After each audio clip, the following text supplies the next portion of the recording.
Sports Reporters is presented by CDW. The right technology, right away.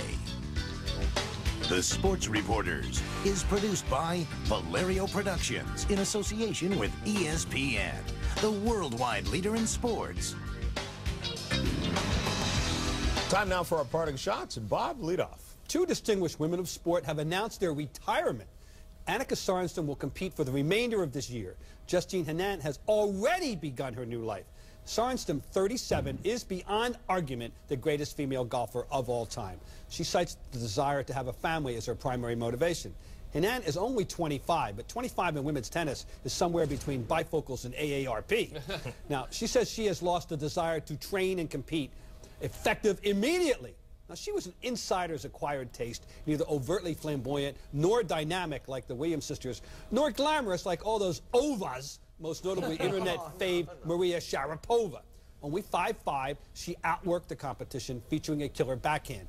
Now, Sorenstam may yet win another tournament today. I'm doubtful, but she could. While Henin, winner of 7 majors, will not even defend her French Open title, and now she will never win Wimbledon.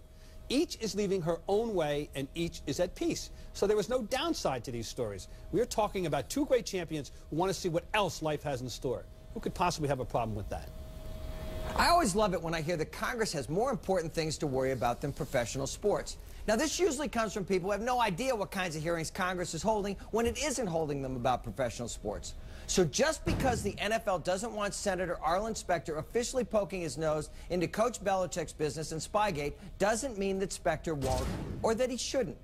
The football media wants you to believe that baseball's hearings over the past few years about performance-enhancing drugs and Roger Clemens and Brian McNamee were some huge waste of time. Only they weren't. Because for all the times when the hearings crossed the clown line, the fact is they served a tremendous purpose, especially in the area of testing. If you think the Players Union would have been roused to give in on the kind of testing we have now without Congress squeezing baseball the way it did, think again. I'm not saying that Spygate is steroids. All I'm saying is that I still have more questions about this than answers. And that Belichick talking about Matt Walsh sounded an awful lot like Clemens trashing Brian McNamee. Maybe Specter, a tough old bird, can't get to the bottom of this either. But it might be worth watching him try. O.J. Mayo says he never took $30,000 worth of cash and gifts while at USC.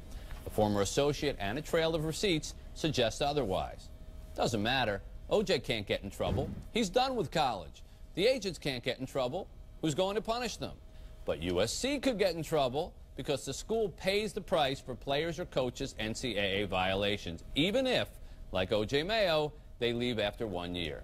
And you know what? No one should feel sorry for the Trojans.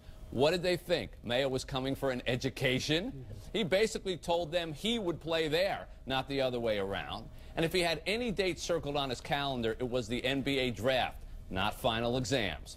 What risk is there for him to take money? Even if he's caught, he's still going to be a lottery pick. O.J. Mayo is Exhibit A for why the NBA should either make it a 3-year college minimum, as the NFL does, or throw out restrictions altogether like baseball and hockey. After all, as the story is proving, even when rules are broken, you can't hold the Mayo, but you can be left holding the bag. South African Oscar Pistorius had both legs amputated below the knee at 11 months. But at 21, he holds the Paralympic world record in the 400 meters. So fast that he's been competitive against so-called able-bodied athletes. This week, he found out he may get to do so at the highest level, the Beijing Olympics. The Court for Arbitration in Sports overruled a ban imposed by the International Association of Athletic Federations. They had declared his carbon fiber cheetah blades were cheater blades, giving him a mechanical advantage over others. That to me sounds ridiculous. First, for a sprinter, being an amputee seems a disadvantage. Second, Pistorius' world record of 46.56 seconds is more than a full second short of the qualifying standard for the Olympics. Again, where's the advantage? South Africa can take him as an alternate for their relay team without a qualifying time.